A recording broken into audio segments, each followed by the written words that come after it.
Global మార్కెట్లో డిమాండ్కు అనుగుణంగా ఉద్యాన ఉత్పత్తులు పండించాలని ముఖ్యమంత్రి చంద్రబాబు నాయుడు అధికారులకు సూచించారు.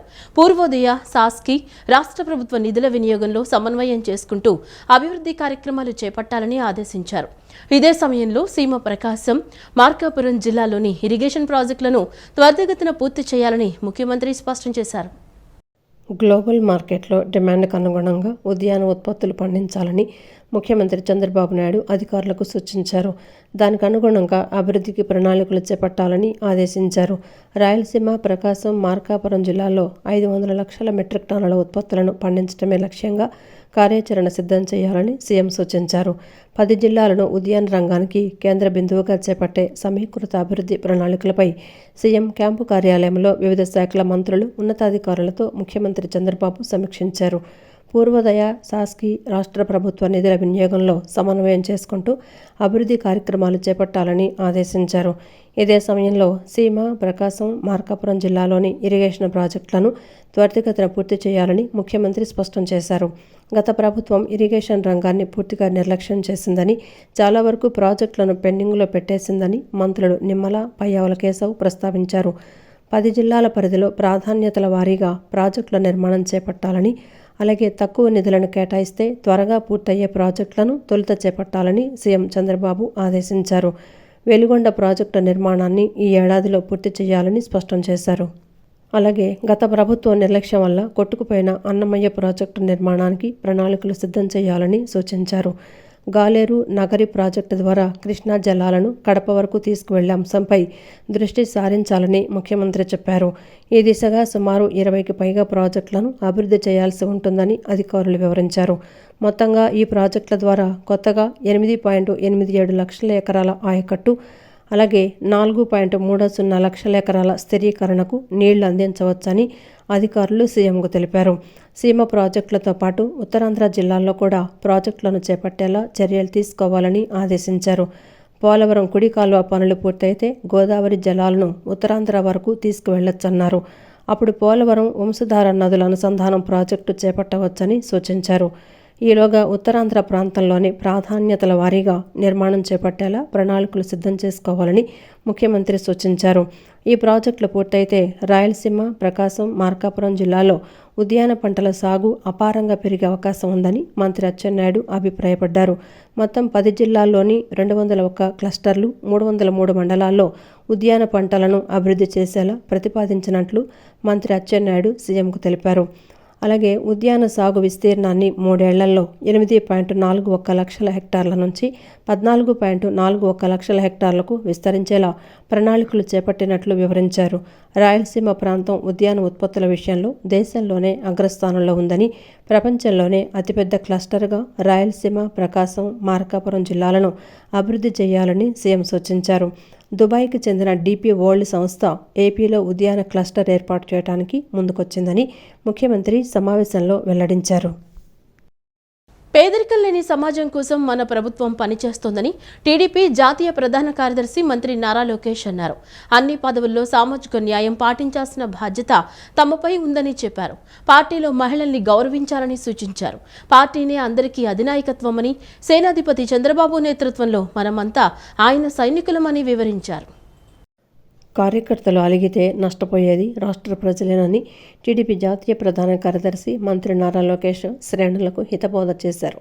పార్టీలో పదవులు, బాధ్యతలు మునుపటిలా ఉండవని, దీన్ని ప్రతి ఒక్కరూ గ్రహించాలన్న మంత్రి ఇచ్చిన పదవీ బాధ్యతను సక్రమంగా నిర్వహించకుంటే నిర్మోహమాటంగా వేరొకరికి అప్పగిస్తామని స్పష్టం చేశారు.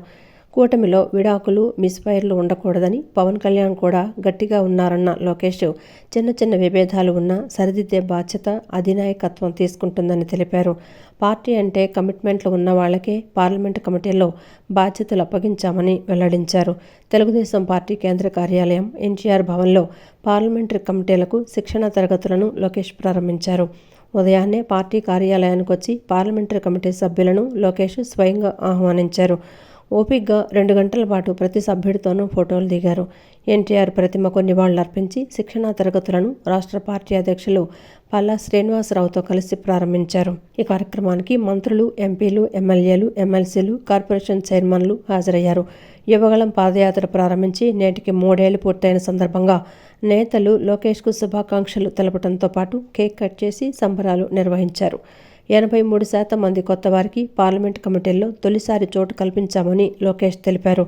పార్టీనే అందరికీ అధినాయకత్వమని, సేనాధిపతి చంద్రబాబు నేతృత్వంలో మనమంతా ఆయన సైనికులమని వివరించారు. కార్యకర్తల అలక కోవిడ్ కంటే ప్రమాదకరమైన జబ్బు లాంటిదని లోకేష్ అన్నారు. ప్రతిపక్షంలో ఎన్ని అరాచకాలు ఎదుర్కొన్నామో అంతా గ్రహించాలని కోరారు. పార్టీ లోపల సమస్యలపై పోరాడదామని, కానీ బయట జై తెలుగుదేశమని ఐక్యంగా నినదిద్దామని పిలుపునిచ్చారు. తమ కుటుంబంలో ఉండే 5 సభ్యుల్లో చిన్న చిన్న విభేదాలు ఉన్నా కుటుంబ పెద్దగా చంద్రబాబు అన్ని చక్కదిద్దుతారని తెలిపారు. కూటమిలో విభేదాలు ఉన్నా చంద్రబాబు, పవన్ కళ్యాణ్లు సరిచేస్తారని చెప్పారు. కానివ్వండి, ప్రభుత్వంలో కానివ్వండి, కొన్ని సందర్భాల్లో కొన్ని నిర్ణయాలు తీసుకోవాల్సిన అవసరం ఉంటుంది. ఆ నిర్ణయాలు తీసుకున్నప్పుడు ఈ 6 శాసనాలు మన గుండెల్లో పెట్టుకొని తీసుకోండి. అప్పుడు సరైన నిర్ణయం తీసుకుంటాం, పార్టీ కోసం నిర్ణయం తీసుకుంటామని ఈ సభాముఖంగా తెలియజేస్తున్నాం. పార్టీ శాశ్వతం. నా ఆఫీసు కూడా చెప్పా, మొన్న ఒక విషయంలో వచ్చి, సార్ కొంచెం టైం ఇవ్వాలి, మీరు వారానికి ఒకరోజు పార్టీ ఆఫీస్కి వస్తున్నారు, ఈ వారం కుదరపోవచ్చు, ప్రభుత్వంలో ఈ కార్యక్రమాలు ఉందంటే వాళ్ళకి ఒకటే చెప్పా, తెలుగుదేశం పార్టీ నా సొంతలు, ప్రభుత్వం అనేది నా కిరాయి ఇల్లు, ఇది గుర్తుపెట్టుకోండి మనసులో, దాని తర్వాత మీరు మీటింగ్లు పెడితే అర్థమవుతుందని చెప్పా. వాళ్ళే వచ్చి ఆ మీటింగ్ క్యాన్సిల్ చేసి పార్టీ ఆఫీస్కి తప్పనిసరిగా మనం వెళ్ళాలి సార్ అని చెప్పారు. ఇది నేను ఆ మంత్రులందరూ కూడా చెప్పా, ఎమ్మెల్యేలందరితో కూడా మేము చర్చించాం. ఇది మనందరం గుర్తుపెట్టుకోవాల్సిన బాధ్యత ఉంది. ఈరోజు జాతీయ అధ్యక్షులు వారు చంద్రబాబు నాయుడు గారికి ఎంత పని ఒత్తిడున్నా కంపల్సరీ వారానికి ఒక రోజు ఈరోజు పార్టీ ఆఫీస్కి వస్తున్నారు, కార్యకర్తల్ని కలుస్తున్నారు. ట్రైనింగ్ ప్రోగ్రాంలో మండల పార్టీ అధ్యక్షులు, ప్రధాన కార్యదర్శులు కూడా ట్రైనింగ్ ప్రోగ్రామ్ స్టార్ట్ చేశాం. ఆ ట్రైనింగ్ ప్రోగ్రాంలో కూడా మన జాతీయ అధ్యక్షులు చంద్రబాబు నాయుడు గారు కూడా పాల్గొనడం జరుగుతుంది. భారతీయులను బానిసలుగా చేసేందుకే బ్రిటిష్ పాలకులు కార్మిక చట్టాలు రూపొందించారని కేంద్ర మంత్రి శోభా కరంద్లాజే విమర్శించారు. కోట్లాది మంది కార్మికుల జీవన ప్రమాణాలు పెంచేందుకు, ఉద్యోగ భద్రత కల్పించేందుకే ప్రధాని మోదీ నేతృత్వంలోని ఎన్డీఏ ప్రభుత్వం పాత చట్టాల స్థానంలో 4 కొత్త లేబర్ కోడ్లను తీసుకొచ్చిందన్నారు. విజయవాడలో నిర్వహించిన ప్రాంతీయ కార్మిక సదస్సులో కేంద్ర మంత్రి శోభా కరంద్లాజే పాల్గొన్నారు. దశాబ్దాలుగా దేశంలో అమలవుతున్న సుమారు 29 పాత కార్మిక చట్టాల స్థానంలో ఇటీవల కేంద్ర ప్రభుత్వం 4 కొత్త లేబర్ కోడ్లను తీసుకొచ్చింది. ఈ నేపథ్యంలో కొత్త లేబర్ కోడ్ అమలు తదితర అంశాలపై కేంద్ర ప్రభుత్వం ప్రాంతీయ సదస్సులు నిర్వహిస్తోంది. ఈ క్రమంలో కేంద్ర కార్మిక శాఖ సహాయ మంత్రి శోభా కరంద్లాజే విజయవాడలో నిర్వహించిన సదస్సులో ముఖ్య అతిథిగా పాల్గొన్నారు. కొత్త లేబర్ కోడ్లపై అపోహలు లేని విధంగా క్షేత్రస్థాయిలో విస్తృత అవగాహన కల్పించాలని అధికారులకు మంత్రి సూచించారు. కొత్త లేబర్ కోడ్ల వల్ల కలిగే ప్రయోజనాలు కార్మిక వర్గాలకు చేరేలా చర్యలు తీసుకోవాలన్నారు. అనంతరం మంత్రి శోభా కరంద్లాజే మీడియాతో మాట్లాడారు. కొత్త కార్మిక కోడ్లు దేశ కార్మిక పరిపాలనలో కీలకమైన సంస్కరణలుగా అభివర్ణించారు. నయా భారత్లో నయా లేబర్ కోడ్లు దేశ కార్మిక రంగానికి ఎంతో మేలు చేస్తాయన్నారు. అసంఘటిత రంగంలో ఉన్న కోట్లాది మంది కార్మికులకు పీఎఫ్, ఈఎస్ఐ తదితర సౌకర్యాలు కల్పించేందుకు ప్రధాని మోదీ నేతృత్వంలోని కేంద్ర ప్రభుత్వం ఎంతో కృషి చేస్తోందని తెలిపారు. పని ప్రదేశాల్లో మహిళా కార్మికులకు భద్రత కల్పించేందుకు కొత్త లేబర్ కోడ్లో ఎంతో ప్రాధాన్యం ఇస్తున్నాయని ఆమె వెల్లడించారు. కొత్త లేబర్ కోడ్లపై రాష్ట్రాలకు అవగాహన కల్పించేందుకు ప్రాంతీయ సదస్సులు నిర్వహిస్తున్నట్లు కేంద్ర మంత్రి శోభా కరంద్లాజే వివరించారు. हम स्टेट में इम्प्लीमेंट करने के लिए स्टेट ऑफिसर्स के साथ मीटिंग कर रहे हैं, क्योंकि तालुका लेवल में, जिला लेवल में स्टेट का ऑफिसर्स ज़्यादा होते हैं, इम्प्लीमेंट करने वाले वही है. इसके कारण उसको समझाने के लिए लेबर कोड में क्या डाउट है, उसका शिकायत क्या है, कैसे हम हमारे स्टेट में इम्प्लीमेंट करें, ऐसे बताने के लिए, उसको समझाने के लिए मीटिंग बुलाया. ये तीसरी मीटिंग है. पहली मीटिंग वेस्टर्न स्टेट के लिए गोवा में हुआ था, उसके बाद नॉर्दर्न स्टेट के लिए जयपुर में लास्ट वीक में हुआ था. South Indian state plus Delhi मिलके आज इधर हम मिल रहे हैं. इसके बाद लखनऊ में होगा, नॉर्थ ईस्ट का मीटिंग होगा. ऐसा अलग अलग जगह में जाके ऑफिसर्स को जानकारी देने का काम हमारा भारत सरकार का लेबर एंड एम्प्लॉयमेंट डिपार्टमेंट कर रहे हैं. ये काम आज हम विजयवाड़ा में అనంతరం రాష్ట్ర కార్మిక శాఖ మంత్రి వాసంశెట్టి సుభాష్ మాట్లాడుతూ గోవా జైపూర్లో జరిగిన సదస్సులకు కొనసాగింపుగా విజయవాడలో జరగడం సంతోషకరమన్నారు. కొత్త లేబర్ కోడ్లపై కార్మిక సంఘాలకు అనేక అపోహలున్నాయని, కానీ యథార్థం తెలియచేసేందుకు సదస్సులు ఎంతో దోహదపడతాయన్నారు. కొత్త లేబర్ కోడ్ల వల్ల కార్మిక వర్గానికి ఎంతో ప్రయోజనకరమని మంత్రి వాసంశెట్టి వెల్లడించారు. ఈ బ్రిటిష్ కాలం నుంచి వస్తున్న కాలం చెల్లిన కొన్ని చట్టాలని సవరిస్తూ 4 లేబర్ కోడ్స్గా తీసుకురావటం శుభపరిణామం, చాలా కీలకం. సంస్కరణలు కూడా చేయడం జరిగింది. దీనివల్ల ఏదైతే కార్మికులు ఆరోగ్యం కానీ సేఫ్టీ విషయంలో కానీ అన్ని కార్మికులకు న్యాయం జరిగే విధంగా ఉన్నాయని చెప్పి తెలియజేసుకుంటూ, మరి ఈ అవేర్నెస్ ఇటు కార్మికుల్లోని ఇటు యాజమాన్యంలో కూడా తీసుకురావడానికి రానున్న కాలంలో కూడా అనేక మీటింగ్లు, ముఖ్యంగా మీడియా మిత్రులతో కూడా సమావేశాలు ఏర్పరిచి ఇటు మాకు వారధలా పనిచేయడానికి మీడియా మిత్రులు సహకరిస్తారు కాబట్టి వాటి నిమిత్తం కూడా అతి త్వరలో అందరితో కూడా మీటింగ్ పెట్టి ఈ కొత్త సంస్కరణల పట్ల ఏదైతే పూర్తి న్యాయం జరుగుతుందో అది కార్మికులు వివరించడానికి ఉపయోగపడుతుందని తెలియజేసుకుంటూ అందరికీ నమస్కారం. దేశవ్యాప్తంగా మంగళవారం ప్రభుత్వ రంగ బ్యాంకుల కార్యకలాపాలకు అంతరాయం కలిగింది. వారానికి 5 రోజుల పని విధానాన్ని వెంటనే అమలు చేయాలని కోరుతూ బ్యాంకు యూనియన్ల ఐక్యవేదిక పిలుపు మేరకు బ్యాంకు ఉద్యోగులు సమ్మెలో పాల్గొన్నారు. వారానికి 5 రోజుల పని దినాలేమీ రాయితీ కాదని, దీర్ఘకాలంగా అమలు కావాల్సిన సంస్కరణ రాతపూర్వకంగా హామీ కూడా ఇచ్చారని, ఖచ్చితంగా ఇది అమలు చేయాల్సిందేనని యూనియన్ నేతలు స్పష్టం చేశారు. తమకిచ్చిన హామీలను నెరవేర్చాలని డిమాండ్ చేస్తూ దేశవ్యాప్త సమ్మెలో భాగంగా విజయవాడలోని ధర్నా చౌక్లో బ్యాంకు ఉద్యోగులు, ఆఫీసర్ యూనియన్లు భారీ ధర్నా చేపట్టారు. United forum of bank unions పిలుపు మేరకు జరిగిన ఈ కార్యక్రమంలో ఉద్యోగులు ప్లకార్డులు ప్రదర్శిస్తూ ప్రభుత్వానికి, ఐబీఏకి వ్యతిరేకంగా నినాదాలు చేశారు. ఈ సందర్భంగా యూనియన్ నాయకులు మాట్లాడుతూ గతేడాది మార్చిలో కుదుర్చుకున్న వేతన సవరణ ఒప్పందంలో అంగీకరించిన అంశాలను ప్రభుత్వం తుంగలో తొక్కిందని మండిపడ్డారు. ముఖ్యంగా వారానికి 5 రోజులు పనిదినాలను అమలు చేస్తామని రాతపూర్వక హామీ ఇచ్చి ఇప్పటివరకు దానిపై ఎటువంటి నిర్ణయం తీసుకోకపోవడం అన్యాయమని ధ్వజమెత్తారు. 5 రోజుల పనిదినాలనేది తాము అడుగుతున్న రాయితీ కాదని, అది ఒప్పందంలో భాగమైన హక్కని స్పష్టం చేశారు. 5 రోజుల పని విధానం వల్ల బ్యాంకింగ్ సేవలకు ఇబ్బంది కలగకుండా ఉండేందుకు సోమవారం నుండి శుక్రవారం వరకు ప్రతిరోజు అదనంగా 40 నిమిషాల పాటు పనిచేసేందుకు ఇప్పటికే ఉద్యోగులు అంగీకరించారని గుర్తు చేశారు. దేశ ఆర్థిక సుస్థిరత కోసం నిరంతరం శ్రమిస్తున్న బ్యాంకు ఉద్యోగుల సంక్షేమాన్ని ప్రభుత్వం విస్మరించడం తగదని వారు ఆవేదన వ్యక్తం చేశారు. ప్రభుత్వం ఇప్పటికైనా స్పందించకుంటే పోరాటాన్ని మరింత ఉధృతం చేస్తామని హెచ్చరించారు. ఈ ఆందోళన పదాన్ని మరింత కాలంగా కొనసాగించడం తప్పేట్లు లేదు. కాబట్టి ప్రభుత్వాలు బ్యాంకు ఉద్యోగుల వాళ్ళ యొక్క తీవ్ర పని ఒత్తిడిని దాన్ని దృష్టిలో పెట్టుకుని ఖాతాదారులు, పబ్లిక్ ఏర్పడేటటువంటి యొక్క తీవ్రమైనటువంటి అసౌకర్యాన్ని కూడా గమనించి మా ఈ యొక్క 5 డే డిమాండ్ని వెంటనే అమలు చేయాలని United forum of bank unions తరఫున గట్టిగా డిమాండ్ చేస్తున్నాం.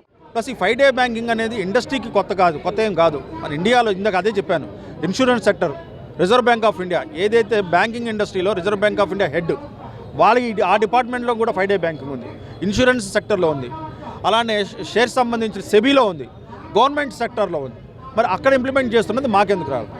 ఇక్కడ ఇంకోటి మీరు అన్నటువంటి ఈ అభద్రతాభావం అనేది ఏంటంటే, ఈరోజు ప్రతి బ్యాంకు కూడా యాప్స్ ఇచ్చారు.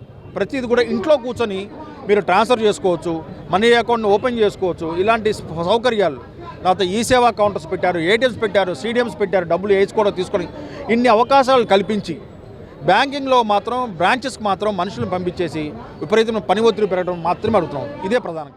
బీసీ విద్యార్థులు సివిల్ సర్వీసెస్లో సత్తా చాటాలన్నదే ప్రభుత్వ లక్ష్యమని రాష్ట్ర మంత్రి సవిత స్పష్టం చేశారు. ప్రైవేట్ కోచింగ్ సెంటర్లకు ధీటుగా కార్పొరేట్ స్థాయిలో అభ్యర్థులకు శిక్షణ ఇస్తున్నామని మంత్రి వెల్లడించారు. త్వరలోనే రానున్న డిఎస్సి నోటిఫికేషన్ అభ్యర్థులకు కూడా ఉచిత శిక్షణ అందిస్తామని ఈ సందర్భంగా ఆమె ప్రకటించారు. బడుగు బలహీన వర్గాల అభ్యర్థులు ఉన్నత స్థానాల్లో ఉండాలన్నదే ముఖ్యమంత్రి చంద్రబాబు నాయుడు ఆశయమని, అందుకోసం బీసీ స్టడీ సర్కిల్ ద్వారా కార్పొరేట్ స్థాయి శిక్షణను అందిస్తున్నామని రాష్ట్ర బీసీ సంక్షేమ శాఖ మంత్రి సవిత పేర్కొన్నారు. ఉచిత సివిల్ సర్వీసెస్ కోచింగ్లో భాగంగా ఎంపికైన 100 మంది అభ్యర్థులకు వివిధ సబ్జెక్టులకు సంబంధించిన 43 పుస్తకాల సెట్ను ఆమె పంపిణీ చేశారు. ఈ సందర్భంగా మంత్రి మాట్లాడుతూ మొదటి విడతలో 100 మందికి శిక్షణ పూర్తి చేశామని, రెండవ విడతలో మరో 100 మందికి శిక్షణ ఇస్తున్నామని తెలిపారు. ఈ శిక్షణ కోసం నిర్వహించిన ప్రవేశ పరీక్షకు 700 మంది హాజరు కాగా ప్రతిభ ఆధారంగా 100 మందిని ఎంపిక చేశామని వెల్లడించారు. హైదరాబాద్కు చెందిన ప్రముఖ లా ఎక్సలెన్స్ ఐఏఎస్ కోచింగ్ సెంటర్ నిష్ణాతులైన అధ్యాపకులతో ఈ తరగతులు నిర్వహిస్తున్నామని, అభ్యర్థులకు ఉచిత వసతి సౌకర్యం కూడా కల్పించినట్లు తెలిపారు. గత ప్రభుత్వం ఈ తరహా శిక్షణను నిర్వీర్యం చేసిందని మంత్రి విమర్శించారు. గత ఏడాది మెగా డిఎస్సికి ఉచిత శిక్షణ ఇచ్చామని, త్వరలో రాబోయే డిఎస్సి నోటిఫికేషన్ సమయంలో కూడా బీసీ అభ్యర్థుల కోసం ఉచిత కోచింగ్ సెంటర్లను ఏర్పాటు చేస్తామని ఆమె హామీ ఇచ్చారు. చంద్రబాబు నాయుడుకు బీసీలంటే ఎంతో మక్కువని, అందుకే వారిని అన్ని రంగాల్లో ముందుకు తీసుకువెళ్లేందుకు ప్రభుత్వం పెద్దపీట వేస్తోందని మంత్రి సవిత ఈ సందర్భంగా స్పష్టం చేశారు.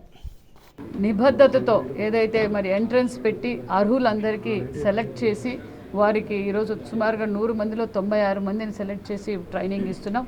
అదేవిధంగా మరి ఏదైతే ప్రైవేట్ కోచింగ్ సెంటర్స్లో ఏ విధంగా కన్నా ధీటుగా ఈరోజు కార్పొరేట్స్ కోచింగ్ సెంటర్స్ ధీటుగా ఈరోజు అన్ని అకామిడేషన్స్ కూడా మేము ఏర్పాటు చేసి, ఒక పక్క గర్ల్స్కి సపరేట్ హాస్టల్, బాయ్స్కి సపరేట్ హాస్టల్ చేస్తూ మరి అక్కడ అకామిడేషన్ ఇస్తూ భోజన సౌకర్యం కల్పిస్తూ మరి పిల్లలకి లా ఎక్సలెన్సీ ఐఏఎస్ అకాడమీ వారి ద్వారా కోచింగ్ కూడా ఇవ్వడం జరుగుతుందన్న విషయం కూడా తెలియజేస్తూ మరి వారికి కావాల్సిన స్టడీ మెటీరియల్ ఎప్పటికప్పుడు స్టడీ మెటీరియల్ కావచ్చు, లైబ్రరీలో కావాల్సిన స్టడీ కావచ్చు, బుక్స్ కావచ్చు, అన్ని ఏర్పాట్లు చేసి ఏదైతే మేము ఎన్నికల సమయంలో బీసీల అభివృద్ధి మా ధ్యేయంగా మేము పనిచేస్తామని చెప్పి మా యుగల అధినేత నారా లోకేష్ బాబు గారు చెప్పారు. గతంలో మనం చూసాం 14-19లో కూడా స్టడీ సర్కిల్ అమల్లో పరిచాం. మరి 19-24లో మరి బీసీ స్టడీ సర్కిల్స్ అన్ని గాలి కుట్టిపోయాయి, పట్టించుకోలేదన్న విషయం కూడా మీకు తెలుసు. మంత్రి నారా లోకేష్ యువగళం పాదయాత్ర ప్రారంభించి 3 ఏళ్లు అవుతుందని, ఈ పాదయాత్ర ద్వారా లోకేష్ రాక్షస పాలన నుంచి రాష్ట్రానికి విముక్తి కల్పించారని ఎంపీ కేశినేని శివనాథ్ అన్నారు.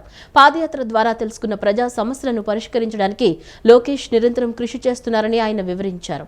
విజయవాడ నగరాభివృద్ధికి డిపిఆర్ సిద్ధం చేస్తున్నారని ఆయన వివరించారు. అభివృద్ధిని కార్పొరేషన్ అడ్డుకుంటుందని ఆయన విమర్శించారు. తూర్పు నియోజకవర్గం 4వ డివిజన్ సెంట్రల్ ఎక్సైజ్ కాలనీలో రోడ్డు నిర్మాణ పనులకు ఎంపీ కేశినేని శివనాథ్, ఎమ్మెల్యే గద్దె రామ్మోహన్, స్థానిక కార్పొరేటర్ జాస్తి సాంబశివరావుతో కలిసి శంకుస్థాపన చేశారు. 13 లక్షల రూపాయల అంచనా వ్యయంతో రోడ్డు నిర్మాణ పనులు ప్రారంభించారు. ఈ సందర్భంగా వారు మాట్లాడుతూ యువగళం పాదయాత్రతో నారా లోకేష్ రాష్ట్రాన్ని రాక్షస పాలన నుంచి విముక్తి కలిగించారన్నారు. ప్రజా సమస్యలు పరిష్కరించడానికి నిరంతరం కృషి చేస్తున్నారని తెలిపారు. విజయవాడ మున్సిపల్ కార్పొరేషన్ డిపిఆర్లను మున్సిపల్ కౌన్సిల్ తిరస్కరించిందన్నారు. నగరాభివృద్ధికి మున్సిపల్ కౌన్సిల్ అడ్డుగా నిలబడుతోందని వారు ధ్వజమెత్తారు. ఈ నెల 31వ తేదీలోపు drinking water, storm water, drainage అభివృద్ధికి సంబంధించిన డిపిఆర్ తమ చేతికి అందనుందన్నారు. కేంద్ర బడ్జెట్ సమావేశాల్లో విజయవాడకు సంబంధించిన నేషనల్ హైవేస్, రైల్వే సమస్యలు ఒక కొలిక్కి వస్తాయన్నారు. డిపిఆర్ సిద్ధం కాగానే ఎమ్మెల్యేలతో కలిసి సీఎం చంద్రబాబును కలిసి 3,000 కోట్లు నిధులు కోరతామని చెప్పారు. విజయవాడ గ్రేటర్ అయ్యేలోగా సమస్యలన్నీ పరిష్కరిస్తామని వారు స్పష్టం చేశారు. నగరాభివృద్ధి కోసం సీఎం చంద్రబాబు నాయుడు ఎన్ని వేల కోట్లైనా ఇవ్వడానికి సిద్ధంగా ఉన్నారని తెలిపారు. కార్పొరేషన్లో డిపిఆర్లు రెడీ చేయమని మేము సంవత్సర కాలం నుంచి కోరుతుంటే డిపిఆర్లు ప్రవేశపెట్టి ఏదైతే మంచినీళ్ళు, రోడ్లు, అంతేకాకుండా డ్రైనేజ్ సమస్యలు ఉన్న డిపిఆర్ రెడీ చేయడానికి కూడా వాళ్ళ కౌన్సిల్ రిజెక్ట్ చేసింది. అయినా కూడా మేము ఆ రోజు రిజెక్ట్ చేసిన సాయంత్రమే రాష్ట్ర ప్రభుత్వానికి దగ్గర తీసుకెళ్లి దాన్ని జీవో చేపించి డిపిఆర్ రెడీ చేస్తున్నాం. ఈ నెలాఖరు కల్లా విజయవాడకు సంబంధించి స్ట్రామ్ వాటర్ కానీ, డ్రైనేజ్ కానీ, డ్రింకింగ్ వాటర్ కానీ 31వ తారీఖు లోపల డిపిఆర్ మా చేతికి అందుతుంది. కన్సల్టెన్సీ 31వ తారీఖు కల్లా ఇస్తానని చెప్పారు. ఆ డిపిఆర్ రాగానే ఇప్పుడు కొన్ని చిన్న సమస్యలు అయితే మా కార్పొరేటర్ సాంబశివరావు గారు ఈ డివిజన్లో బ్రహ్మాండంగా పనిచేసి చాలా మట్టుకి రోడ్లు వేయించారు. కార్పొరేషన్లో నిరంతరం పోట్లాడాల్సి వస్తుంది. పెద్ద సమస్యలు ఉన్నాయి. వీటిలన్నిటికీ డిపిఆర్ రాగానే శాశ్వత పరిష్కారం, తప్పకుండా శాశ్వత పరిష్కారం వస్తుంది. అంతేకాకుండా నేషనల్ హైవేస్తో కూడా మాట్లాడటం జరిగింది. రాణిగారి తోట దగ్గర ఒక అండర్ పాస్ ఆల్రెడీ టెండర్ వేశారు. ఈ స్టార్మ్ వాటర్ డ్రైన్లకి నిర్మాణం చేయడానికి వాళ్ళు ముందుకొస్తే వాళ్ళని అడ్డుకుని ఆ నిధులైతే వాడుకున్నారు తప్ప ఎల్ఎన్టీని ఒక్క అడుగు కూడా ఏనేని పరిస్థితుంది. అందువల్ల వీటన్నిటికి కూడా శాశ్వత పరిష్కారం రావడానికి మరి ప్రత్యేకమైన డిపిఆర్తో ఎన్ని వేల కోట్లైనా ఇవ్వడానికి సిద్ధంగా ఉన్నామని చెప్పి నారా చంద్రబాబు నాయుడు చెప్పిన మేట దాన్ని కూడా డిపిఆర్ తయారు చేయడానికి కూడా ప్రత్యేకమైన ఆర్డర్ రాష్ట్ర ప్రభుత్వం తెచ్చుకోవాల్సిన దుస్థితి ఏర్పడింది. సో వీటన్నిటిని చూసుకుని ఈ 13 లక్షలు ఇది చిన్న కార్యక్రమమైనా ఇంకా కూడా అనేకమైన మౌలిక సదుపాయాలు కల్పించడానికి సుమారు నాకు తెలిసి 2,000 కోట్ల రూపాయలు అవసరం ఉన్న సందర్భంలో ఆ 2,000 కోట్ల రూపాయలను కూడా ఇవ్వడానికి సీఎంగా సిద్ధమైన సందర్భంలో ఆ డిపిఆర్లు పూర్తయితే వీటన్నిటి కూడా పూర్తి చేసుకోగలుగుతాం. ఖచ్చితంగా ప్రజల సహకారంతో వీటన్నిటిని సాధించగలుగుతామని ప్రగాఢమైన నమ్మకంతో ముందుకు వెళ్తాం. అధికారం చేపట్టినప్పటి నుండి ఇప్పటి వరకు కూడా అడుగడుగున అడ్డంకులు, అభివృద్ధికి ఆటంకాలు కల్పిస్తూ కూడా ముందుకెళ్తా ఉన్నారు. ఈ అడ్డంకులు, ఆటంకాల నుండి కూడా అధిగమించి మరి ఎన్డీఏ కూటమి నారా చంద్రబాబు గారి నాయకత్వంలో అధికారులందరూ కూడా సమర్థవంతంగా పనిచేయటం వలన ఈ రోజున విజయవాడ నగరంలో అనేకమైనటువంటి రోడ్లు కానివ్వండి, డ్రైన్లు కానివ్వండి, వరద సమయంలో మరి కార్యక్రమాలు కానీ నిర్వహించుకోవడం జరుగుతుంది. ఇకనైనా సరే నగరపాలక సంస్థ వైఎస్ఆర్సీపీ పాలకపక్ష వాళ్ళు బుద్ధి మార్చుకొని ఆ డిపిఆర్లతో అడ్డుపడకుండా త్వరగా ఆ డిపిఆర్లు రెడీ చేయాలని చెప్పి కూడా తెలియజేస్తాం. ప్రజల నిత్య జీవితంలో ప్రైవేట్ ఎలక్ట్రీషియన్ల పాత్ర ఎంతో కీలకమని ఎమ్మెల్యే గద్దర్ రామ్మోహన్ పేర్కొన్నారు. సంఘం తరపున సుమారు 30 లక్షల రూపాయలతో సామాజిక సేవా కార్యక్రమాలు చేపట్టడం అభినందనీయమన్నారు. ప్రైవేట్ ఎలక్ట్రికల్ వర్కర్స్ కు ప్రభుత్వానికి వారధిగా ఉంటూ వారి సమస్యల పరిష్కారానికి తన వంతు కృషి చేస్తామని హామీ ఇచ్చారు. విజయవాడ మార్చవరంలో the Vijayawada private electrical worker association 50వ వార్షికోత్సవం మరియు 7వ జాతీయ ఎలక్ట్రీషియన్ డే వేడుకలు ఘనంగా నిర్వహించారు. ఈ కార్యక్రమానికి ముఖ్య అతిథిగా హాజరైన తూర్పు ఎమ్మెల్యే గద్దె రామ్మోహన్ అసోసియేషన్ ప్రతినిధులను శాలువాలతో సత్కరించి మెమోంటోలను అందజేశారు. ఈ సందర్భంగా ఆయన మాట్లాడుతూ ప్రస్తుత సమాజంలో విద్యుత్తు లేనిదే మనిషి 5 నిమిషాలు కూడా ఉండలేని పరిస్థితి నెలకొందని, ప్రజల నిత్య జీవితంలో ప్రైవేట్ ఎలక్ట్రీషియన్ల పాత్ర ఎంతో కీలకమని కొనియాడారు. సంఘం తరపున సుమారు 30 లక్షల రూపాయలతో సామాజిక సేవా కార్యక్రమాలు చేపట్టడం అభినందనీయమని, మానవ సేవయే మాధవ సేవ అనే స్ఫూర్తితో ముందుకు సాగాలని ఆయన ఆకాంక్షించారు. ప్రైవేట్ ఎలక్ట్రికల్ వర్కర్స్ వారధిగా ఉంటూ వారి సమస్యలను ప్రభుత్వం దృష్టికి తీసుకువెళ్తామని హామీ ఇచ్చారు. మీ వారధిగా ఉండి మీరు ఇచ్చిన సమస్యను ప్రభుత్వం దృష్టిలో తీసుకెళ్ళి ఆ సమస్యలు సానుకూలంగా పరిష్కారం అయ్యేదానికి నా వంతుగా కూడా ఒక ప్రజాప్రతినిధులు మీరు ఇచ్చిన అవకాశంతో ప్రజాప్రతినిధి అయ్యాను. మీ ఈ యొక్క అవకాశాన్ని నేను మీకు ఉపయోగపడటానికి మీరు ఏ సమస్య ఇచ్చినా, ఏ రిప్రజెంటేషన్ ఇచ్చినా దాని మీద అవకాశం ఉన్నందుకు వాటిని పరిష్కరించడానికి నా వంతుగా కూడా ఇప్పుడు మీకు అండగా ఉండి ప్రయత్నం చేస్తానని, మరి ఎప్పటికప్పుడు ప్రభుత్వం దృష్టికి మీ సమస్యలు తీసుకెళ్ళడానికి శాసనసభ కూడా మన బడ్జెట్ సమావేశాలు జరగబోతూ ఉన్నాయి. వేరే సమస్య ఇస్తే ఫ్లోర్లో ఆ వేదిక మీద దాన్ని శాసనసభలో ఆ యొక్క సమస్యల్ని సభ దృష్టికి పెట్టడానికి ప్రయత్నం చేస్తానని కూడా తెలియజేస్తూ ఈరోజు మరొకసారి ఆలస్యంగా వచ్చినందుకు మన్నించమని కోరుతూ నేను ఆలస్యంగా రాలేదండి, ఎందుకంటే 10:30కే వచ్చాను సార్. అప్పుడు ఇంకా గంటన్నర టైం ఉందన్నారు సార్. అందువల్ల మళ్ళీ ఆఫీస్కి వెళ్ళేపాటికి పబ్లిక్ అనంతరం అసోసియేషన్ మాజీ గౌరవాధ్యక్షులు మలిడేని నారాయణ ప్రసాద్ మాట్లాడుతూ వృత్తి నైపుణ్యం కలిగి ఉంటే ఏ రంగంలోనైనా ఉన్నత స్థాయికి ఎదగవచ్చని పేర్కొన్నారు. అమరావతిలో ఒక భారీ ఎలక్ట్రికల్ టవర్ను నిర్మించి అందులో ఎగ్జిబిషన్ మరియు ఎంఎస్ఎంఈ కార్యకలాపాలు నిర్వహించాలనే ప్రతిపాదనను ఆయన వివరించారు. నాయకుడు అనేవాడు ఎప్పుడూ అడుగు వెనక్కి వేయకూడదని, ఎవరెస్ట్ శిఖరాన్ని అధిరోహించే పట్టుదలతో సంఘాన్ని అభివృద్ధి పదంలో నడిపించాలని ఆయన పిలుపునిచ్చారు. 100 కోట్ల ఆస్తులకి, సంపాదనకి, పేరుకి, విలువకి పైకి వచ్చి అందరినీ పైకి తీసుకొద్దామనే స్థాయిలో ఎదిగారు. వాళ్ళందరినీ కోరేది ఏంటంటే, మీ అందరినీ ఇందాక మళ్ళీ చెప్పాను, ఇప్పుడు మళ్ళీ వీళ్ళ కోసం చెప్పాల్సి వస్తుంది. ఒక పెద్ద టవర్ కడతాం. ఆ టవర్ మీద వరుసనే పెద్ద ఎత్తున బంగారు రంగుతో పూతలు పూసి ఎవరెవరు ఎంతెంత ఇచ్చారో వాటిలో దీని నిండా నింపుకుంటా వచ్చి ఆ సంఘం ఎలక్ట్రికల్ అమరావతిలో ఎలక్ట్రికల్ టవర్ ఉందంటే మనకు అంతకన్నా ఘనం ఏం అవసరం. అనంతరం అసోసియేషన్ అధ్యక్షులు శ్రీహర్రావు మాట్లాడుతూ 50 ఏళ్లు పూర్తి చేసుకున్న ఈ శుభ సందర్భంగా రాష్ట్ర వ్యాప్తంగా ఎలక్ట్రికల్ కార్మికులు జెండాలు ఎగురవేసి ఐక్యతను చాటారని తెలిపారు. 1956 నుండి అసోసియేషన్ అభివృద్ధికి కృషి చేసిన పూర్వ నాయకులను ఆయన స్మరించుకున్నారు. కార్మికుల సంక్షేమం కోసం ఇప్పటికే ముఖ్యమంత్రిని, కార్మిక శాఖ మంత్రిని, స్పీకర్ను కలిశామని, భవన నిర్మాణ కార్మికుల సంక్షేమ పథకాలను ప్రభుత్వం త్వరలోనే పునరుద్ధరిస్తుందని ఆయన ఆశాభావం వ్యక్తం చేశారు. ఈ వేడుకల ద్వారా కార్మికులకు మెరుగైన ఉపాధి అవకాశాలు, వృత్తి గౌరవం లభిస్తాయని అసోసియేషన్ ప్రతినిధులు స్పష్టం చేశారు. నేను ఎప్పుడు కూడా ఎల్లవేళ కృతజ్ఞతగా ఉండాలని తెలియజేస్తూ, అలాగే కార్మికుల కోసం మేము సీఎం గారిని కూడా కలవడం జరిగింది. అలాగే కార్మిక మినిస్టర్ సుభాష్ గారిని కూడా కలిసి భవన నిర్మాణ కార్మికుల సంక్షేమానికి తిరిగి ప్రారంభించి అన్ని సంక్షేమాలు తిరిగి మనకి అందజేయాలని కూడా కార్మిక శాఖ మినిస్టరు అలాగే స్పీకర్ అయ్యన్న పాత్రుడు గారికి కూడా మేము పర్సనల్గా కలిసి చెప్పడం జరిగింది. వాళ్ళు కూడా త్వరలోనే ఈ నెలలోనే కార్మికుల యొక్క సంక్షేమాలు ఏ రాష్ట్రంలో ఏమన్నంత గొప్పగా మళ్ళీ ఇంకా మీకు కూడా అందజేస్తామని వాళ్ళు మాకు సహజంగా చెప్పడం జరిగింది. రాజధానికి అత్యంత సమీపంలో ఉన్న కొండపల్లి ఖిల్లా, ఇబ్రహీంపట్నం ప్రాంతాలను పర్యాటక రంగంలో అగ్రగామిగా నిలిపేందుకు కృషి చేస్తున్నట్లు విజయవాడ ఎంపీ కేశినేని శివనాథ్ పేర్కొన్నారు. స్థానిక ఎమ్మెల్యే వసంతకృష్ణ ప్రసాద్తో కలిసి కొండపల్లి ఖిల్లా, మూలపాడులోని సీతాకోక చిలుక పార్క్, పవిత్ర సంగమం ప్రాంతాలను సందర్శించారు.